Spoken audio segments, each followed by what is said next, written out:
You see my eyes? Do they look pretty? Oh, my under boob is sweating. Gross. Hi, it's Kendall here. If you're new around here, welcome. If you're not new around here, what is up, home skillet biscuit? I missed last week because one, I got distracted by depression, and then I got distracted by reality TV.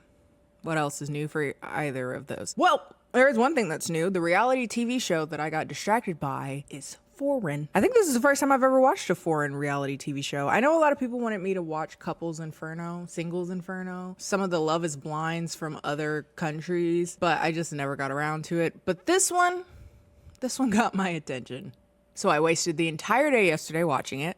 And that's what today's video is going to be. Part of me doesn't want to bring attention to this show at all, because I think it's honestly one of the most concerning and troubling ideas for a TV show I've seen in a long time. But then there's a somewhat selfish side of me that's like, I need to do something with this information. Like, I watched this show. My body is in need of a kiki. Otherwise, I'll die. So in a way, I kind of just want you guys to watch this video and not watch this show. Granted, spoiler, it's actually not that interesting when you actually watch it. It's a lot juicier when you hear me talk about it.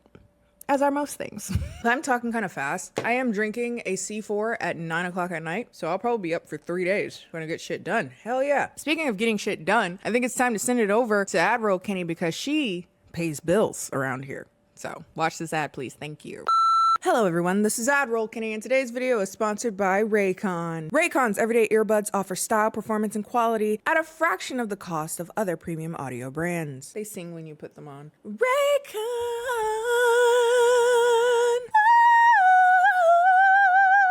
Gotta harmonize with it. Optimized gel tips so that they fit in your ear really well and don't come off while you're doing your favorite activities. Working out, listening to audiobooks, listening to music, or doing the things that you just gotta do, but you'd prefer to listen to something at the same time, like cleaning your house, getting the wads of hair out of your shower drain.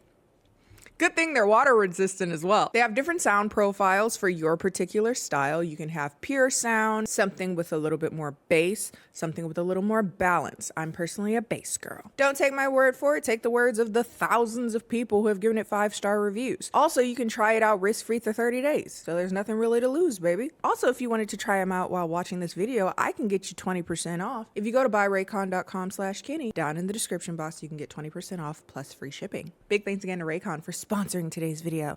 Now let's get on to the debauchery.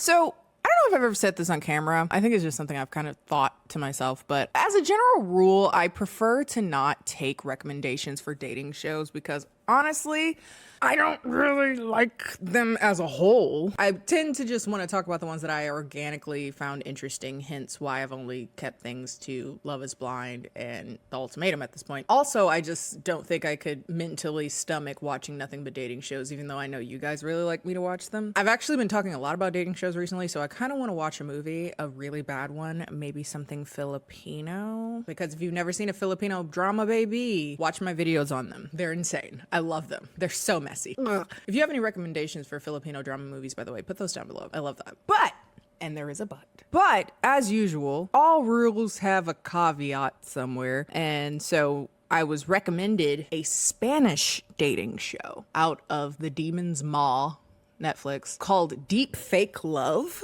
And I was made aware of the concept of it, which disturbed me so much, like really disturbed me to such an extent that I couldn't ignore it. I was very perplexed and confused and concerned by it. And as usual, after watching something so destabilizing, I have to process it. Think of it that way. I process things with you guys also. Because like, again, what am I supposed to do with this knowledge that I watched this show that does exist? So if you can't tell by the title, DeepFake Love is a Spanish reality dating show. Falso amor.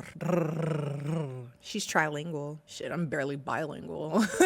It's a reality show where they bring couples, 5 sets of couples, onto a beautiful island and they issue them a game of sorts to play, in which they separate the couples, move them into villas, beautiful, gorgeous villas with equally beautiful, gorgeous singles also. So they add people into the villas. And then basically, ma'am, what are you doing?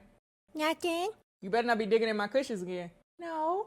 Anyway, they put them in these villas and then they basically tempt them with these singles. Like, oh, make sure you're focused on your relationship. Is your relationship as good as you think it is? And they're all really hot and they make them do a bunch of drinking games and fill up on each other's bodies. But the big doohickey, big to-do, the twist of all is that, of course, they're recording them this entire time. And then they bring the people into this room called the White Room and show them clips of their significant others in the other villa. However, some of the clips aren't real. They are deep fakes of their partners being salacious, saying salacious things, doing salacious things, and they have to guess which clips are real and which ones are fake. And sometimes the truth is actually worse than if it were fiction. And I immediately thought, I hate that I want to watch this. Because honestly, I don't know if it's particularly healthy to like broaden people's knowledge.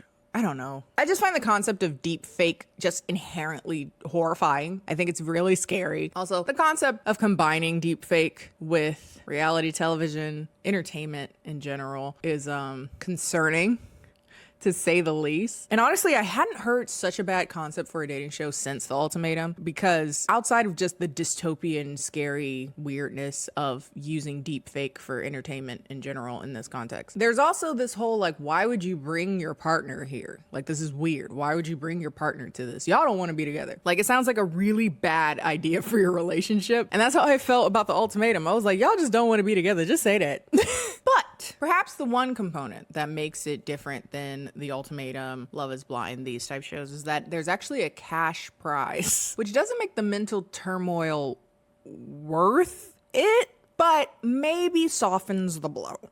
What they do is, again, they bring all the couples in to guess which clips are real or which ones are fake. And whatever couple combined has the most correct answers at the end of the game gets 100,000 euros. And apparently in USD, that's $107,000, give or take. Which, hey, as far as bad ideas go, at least you can make a bag at the end of it. Hey, wouldn't hurt. It would hurt. It would ruin your relationship. But hey, $100,000 to split? Nah, I don't think... $50,000 ain't nothing to laugh at. It just seems like a lot of work. But at least you make something. At the end of The Ultimatum, all you get is clarity. The I'm gonna buy with clarity? You can't feed yourself with clarity. So I don't have any money and I lost a 2-income household, bitch. You. But this show is a mess, if you hadn't guessed that perhaps that could be the case. Both in concept, both in cast, but also in just like execution of watching the show. It's so fast paced and all over the place. So in lieu of going my usual like episode by episode breakdowns that I do for shows like this, I'm going to talk about the experience of DeepFake Love, the gestalt of it. Because again, it's a viewing experience that I don't recommend others to have, honestly. I don't want to encourage more shows that use deepfake, honestly. I think it's a bad idea. But I do feel like it's something to scare you with, honestly. It's freaky, it's weird. And again, it's something I need to process through, so here we go. The show is hosted by a woman named Raquel Sanchez Silva. Think of Raquel as our Lachey's in the Love is Blind Ultimatum universe. A bit less of a shit stirrer, though. Honestly, her job is to just host the show, stand there, serve show clips, and go home. She doesn't do a whole lot to stir controversy. She's just kind of like, are you sure? I mean, that's fair considering remember the stakes, but she doesn't like do the same shit stirring things that I feel like the Lachey's do often. Most of the issues or the conflict that arises in this show is just because of the very premise of it. It's a very naturally tumultuous, drama stirring type of concept. So the group of singles all comes and they're all very nervous and excited to participate, and it's hard to tell in this beginning portion how much they actually know about the experience they're getting into. They talk about how they're excited to do whatever they're doing here to test their relationship, quote unquote, to see if their love can stand this stress of some sort that'll be taking place. And as they're talking, it smells like a lot of the same reasons that people come onto The Ultimatum. See if we can find out if this is the relationship that I actually want, try out a new relationship to see if it's something that I actually want. But much like The Ultimatum, there's not a whole lot said on what expectations each couple has in regards to kissing other people, going further with other people. Like, there's not any conversation explicitly on what each couple's boundaries are or what their expectations are. Are they still together? Are they not? Like, what's going on? It does seem that all of them pretty much believe they're still together, but some of them talk about how they need to make the most of the experience. Often when they say that, it's when they're making out with a new person. So, but with that said, they do seem to understand that they will be separated from their partner and that this is going to definitely put their love to the test. So a lot of them are crying and boo-hoo. It's just gross. They're just going on like, I love you so much. I don't want to leave you out. But yes, it's really hard to understand what is the explicit goal for a lot of these people, and I think it all boils down to don't cheat. But again, we don't know what the parameters of cheating are for these relationships, or if they're even still together or whatever. But whatever.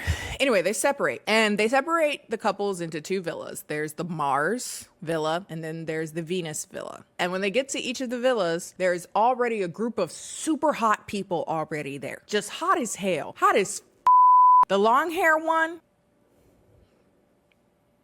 Y'all know I love a dude with long hair. I do. I don't know why I did this. Like, it makes me think of like a samurai. Like, ooh. Can I run my hands through your hair, baby? Can I shampoo you? That's sexy.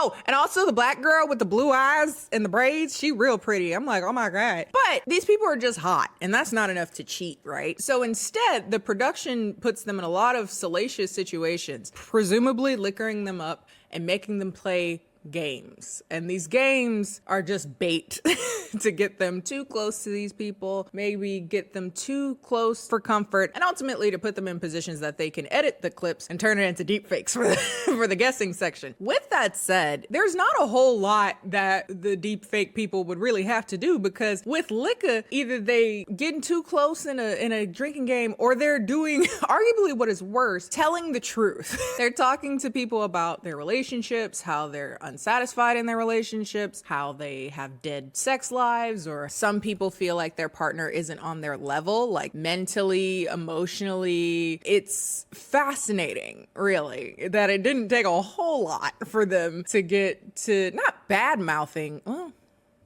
y'all don't like your partners, and it really goes to show. It's one thing, obviously, no relationship is perfect, so there's gonna be some things that you would like to work on, but it was like coming off more like, I don't like this bitch. But yes, we have a lot of conversation in that vein. Also, a lot of games that are simulating kissing, getting close to kissing, ice mouth to mouth and stuff like that. Again, clearly bait to get things closer and moving along with couples. However, at this point, no one knows about the deepfake component of the show. They just know that they're testing their relationship, whatever the that means. So they get called into the White Room for the first time. The White Room is where they sit down, watch clips of their partner in the other villa, and process that for all of our sadistic entertainment. So each person goes up, they look at each clip of their partner, and they are making out, saying disparaging things about their partner, licking whipped cream off of controversial places. And each person is going up there having a complete meltdown about their partner betraying their trust. I do find it really funny that no one thought it was weird that none of y'all partners didn't cheat on you. Like, because each house, Mars and Venus, are in the same room watching clips. They can't see the clips. They're behind them, the other people, but we're all hearing that all of us are getting cheated on. Like, damn, not one of us? Shit. Okay. But at the end of the first White Room, they let the people know some of these clips, not all of them, some of these clips are actually not real. They are edited videos made with deepfake technology, and that is made explicitly to destroy your concept of reality. So now the game truly begins. They're going to have several ongoing visits to the White Room. They're going to take note of each time you correctly guess which clip is real and which one is not. Now aware of the real game at play really doesn't stop people from behaving as they were before. They are still getting closer to the hot singles, still getting too close in reality. Like, not even the deepfakes, just in reality. And again, there's this reoccurring sentiment that getting this close is part of the experience. So when people arguably get a little too close for comfort, they're just like, I don't feel guilty about it. I was doing what I needed to do. I don't regret it. This is what we came for. Baby, this is what we came for. Lightning strikes every time she moves. Looking at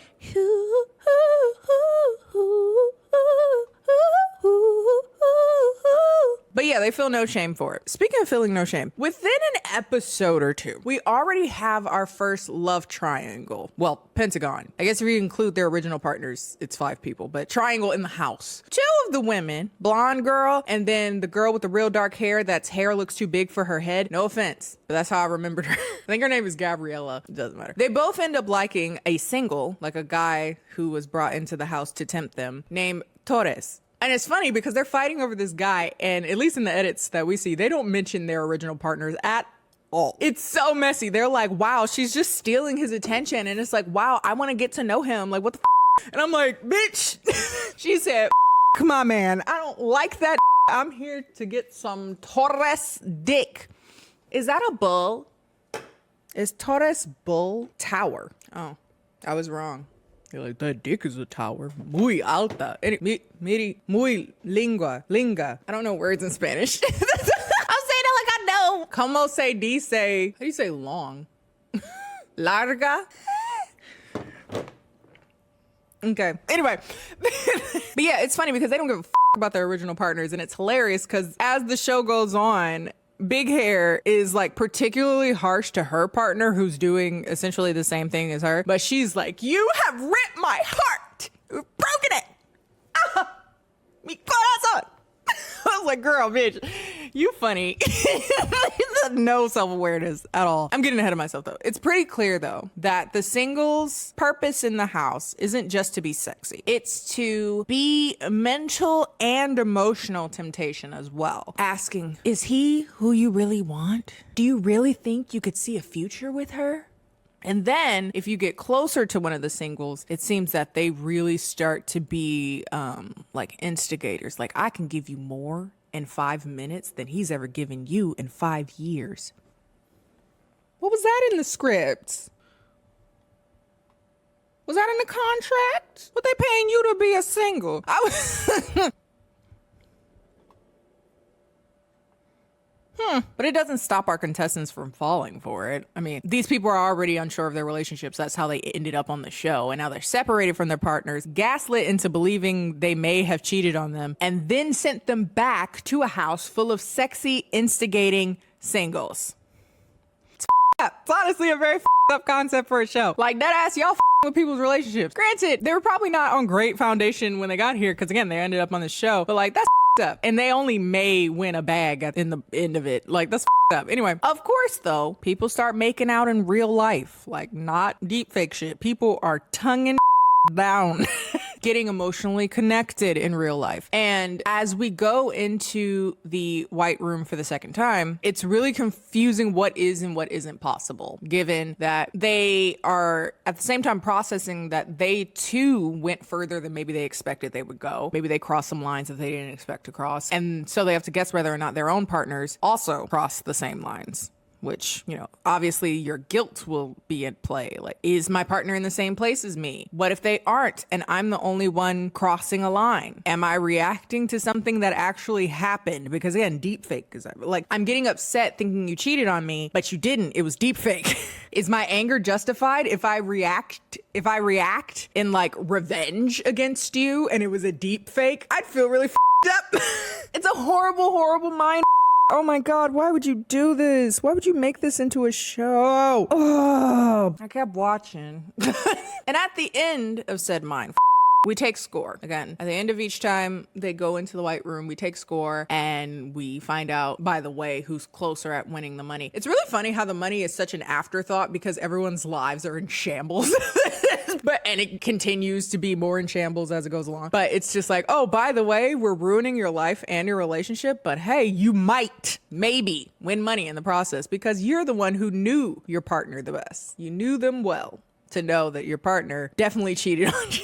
But as you can imagine, this process takes a toll. With your perception of reality, with your perception of your partner, with your ability to trust them, believe that they wouldn't do certain things, that it must be fake. And eventually they end up giving the couples an opportunity. Well, one of the houses an opportunity. Basically, if you choose to, you can leave the show early, leave with your partner, and forfeit the money though. Like, you can't get paid, you gotta leave. Now, they only actually end up asking one house So that person kind of decides for both of them. And the person that ends up deciding is a man named Alejandro, and he came with his partner, Ramon. So they're incidentally the only gay couple on the show. And Alejandro is like, I can't do this shit anymore. Like, I am wrecked emotionally. I can't do this. I don't give a about the money. I just want to be with my partner. I just want to be with Ramon. And I feel like we're going farther and farther apart through this process. This shit. So Ramon didn't get to pick whether or not he wanted to continue the show. It's just been chosen for him. So they asked Ramon to come to the White Room, and there he sees Alejandro. Alejandro, I'm not your babe, I'm not your babe. Fernando, Alejandro. Y'all remember when Lady Gaga was cool, right? What happened? She started doing jazz and making lipstick. Like, hello. But yes, they bring them into the same room, bring them into the White Room. And this is where they do the final, these are the clips that are real. These are the clips that are fake. Just because a clip is real doesn't mean that it's good. Because again, in the process of being in the houses, people got very honest about their relationships. Like, I don't like this about my partner. I don't like that about my partner. They complain a lot. I don't think they're smart. Some people were saying. It was like, oh shit. So obviously, as they sit there looking at the real things that happen, again, some of the real things were people making out and like getting too physically close too, as well as these like conversations that are like, oh, whether or not I can see myself being with my partner, whether or not I'm thinking about my partner while I'm here, stuff like that. So obviously this starts an argument, because how can it not? And Raquel, again, whose job is just to stand there, show clips and serve, is like, let's get back on track. This is the first time she's ever made like a decision to spur the conversation in any particular direction. She's like, I want you to remember what you love about this person though. So I don't want just the negatives that you've heard recently control your decision. I want you to think about how you feel about them overall. And then at the end of that expression of feeling of some way or another, they have to make the decision, they each have to make the decision of whether or not their love is real or fake, i.e. are we gonna stay together? So despite their arguments and their really real concerns in their relationship, Ramon and Alejandro decide that their relationship is real and they leave together. But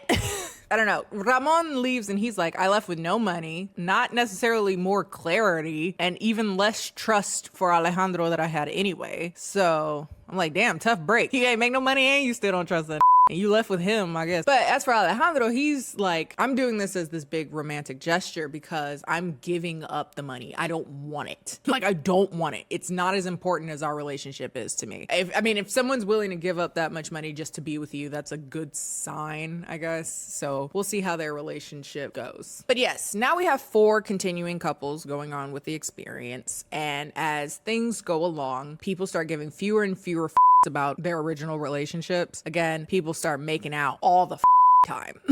Like one dude's really gross. He's hot, but he's really gross. His name is Manuel. And he ends up making out with 2 women in one night and has to apologize to both of them. He's like, just so you know, my bad. That was kind of gross. But you want to have a threesome? And I don't think they have it, but like, damn, he was going all in. He was like, gotta make the best of this experience. But he's not the only one. People were talking about, I can consider being with you if the circumstances were different, if I weren't in a relationship. Some don't even sound like they are even considering their original relationship at all. But after a few rounds of White Room voting, we are now at the final stretch where each couple comes together and they do the same thing that Ramon and Alejandro did, which is see which clips are real and see which clips are fake. Now, the funniest part to me about all of this, like this particular component, is that every single person conveniently forgets their like transgressions while watching their partner do the same shit. It's like, I cannot believe you did that to me. And then the next, like 5 minutes later, you did the same shit. What you yelling at me for? I cannot believe you did that. But a lot of them are like, well, it's different when I did it. It's just 2 wrong yelling at each other. And it's just so funny because like, what the There are a few that annoyed me particularly. They were all annoying. But one that annoyed me particularly, Gabriella, the big hair girl, she annoyed me because she was fighting over a man in the house. And she's like, wow, you cared for somebody else, you cheating bastard. And her and her partner have a terrible, like, weird relationship. He even proposes to her at the final truth or fake or whatever, what is it called? Real or fake guessing thing, which was dumb. It was like a last ditch effort to save their relationship because that's what she's been wanting, a ring. And it's like, ew, no, y'all don't need to be together. This isn't, no. Honestly, this is a relationship that doesn't need to be saved. Y'all are both terrible. Y'all obviously both don't want to be in a relationship, but she's wild to me. She's interesting. But yeah, each couple has a gaslight off. A gaslight-a-thon. Even saying that the real clips weren't real. That's not how that, no, when you did it, it was different, blah, blah, blah, blah. But at the end, again, of each one, they're asked whether or not they want to stay in their relationships. Again, is your love real or fake? And they can press the button real, fake, as they've done throughout the rest of the show. Oh, I forgot. Manuel. Oh, I forgot about Manuel. So that dramatic as he is so annoying. I hate him. He must be a Cancer, maybe? Pisces. He gives me water sign because he's very like, I'm so hurt about what you did, even though I did the exact same thing, arguably worse in the house that I was at, because like, I tried to two women in the house. Sure. But he had the nerve to go to his, I think she was his fiance, and says, I can't do this. You treated me so badly. You enjoyed the company of another man. What was it? Like, you caught feelings for somebody else. You had an emotional attachment to somebody else. You've hurt me so bad. It's so wild to hear him get on this like righteous soapbox about, a lot of men feel this way, which is actually very funny to me. A lot of men feel like cheating, like sex in general, is like a handshake, but when women cheat, they do it emotionally, and that's for some reason worse, as if the issue in and of itself isn't the infidelity, but I digress. But yeah, he was like, you've completely destroyed my trust. You opened up to another guy and I just can't. But at the end of this voting session, 3 out of 4 of the remaining couples break up. Like, that's... Ooh, I guess they figured it out. They said we are not meant to be together. The one that didn't break up, I think the only reason they didn't break up is because they honestly weren't on camera that much. I think they didn't have much to show. They weren't particularly interesting on camera. So that honestly saved their relationship, I think. It was messy. Don't get me wrong. Anybody on the show, it ends up being a little messy, but it was nothing that was like over the top by any means. But the game isn't over, of course, because we still haven't figured out who has gathered enough points to win the 100,000 euros. And perhaps the funniest part of this is that the winner of that prize is actually a 3-way tie. 3 couples get the same, well, now exes, 2 exes, 1 couple now gets to share that money together, even if they aren't together. I wouldn't be surprised if people get back together though, because I don't know, a dollar heals some wounds, I guess. I don't know. But you see how happy they are hugging? Them getting back together. The only people that didn't win was Manuel, the guy I was just talking about, and his ex Ida. So they broke up and they got no money. Them's the breaks of reality TV. But yeah, that was the show. It was 8 episodes. Honestly, a lot of the viewing experience is incredibly monotonous at some point. It's not a show that I feel like, again, is worth sitting there to watch. It's more so fun to watch others talk about it. I'm probably the only person that's really talked about it in English speaking world. But it was time I would never get. Oh, please stop trending World War III. Jesus Christ. I'm already have enough anxiety regularly. Yeah, the premise itself, again, incredibly disturbing. I don't want us to use deepfake in entertainment. Also, side note though, the deepfake wasn't even good. Like, if you too close to it, which is why they had people so far away from the screen, and also the people in front of it couldn't turn around, because it's very obvious which ones are fake if you see it in any level of high definition. It's pretty obvious which ones are fake. But if you're far enough away, I could see how it would be very confusing. Also, the light seems kind of dim on it, so you're like, is she sucking a dick? And like, it's, you know. But yeah, that's the show. Yeah, I'll never get that time back, but I hope you like this video instead. And next week we'll watch something Filipino because, again, I have something on my radar. But yeah, that's all for today, folks. You like my hair? I haven't worn it down and natural in a very long time. It looks so short from this angle. I hate that because I was so excited that it was like a cool length now, and now it looks... Anyway, if you liked today's video, feel free to like today's video. Follow me on all my social media, Instagram and Twitter, both of which are KennieJD. Watch me on Connect the Dots podcast, where we interview people that are much more famous than I am. Watch me be awkward with an audience in that context. And what else? If you have anything you want me to check out these days, feel free to put that down below. I have like a lot of ideas for content that is like these little deep dives and rabbit holes I've gone on recently. Do you guys care about my rabbit holes? I said this months ago that I went down a rabbit hole for the NoFap. I went down the NoFap rabbit hole several months ago, and I'm still in there, by the way. Like, I keep finding more and more information, and at some point I'm like, I can't justify doing this without making a video at some point. Would you guys care? Let me know that also down in the comment section. And I will see you guys next time.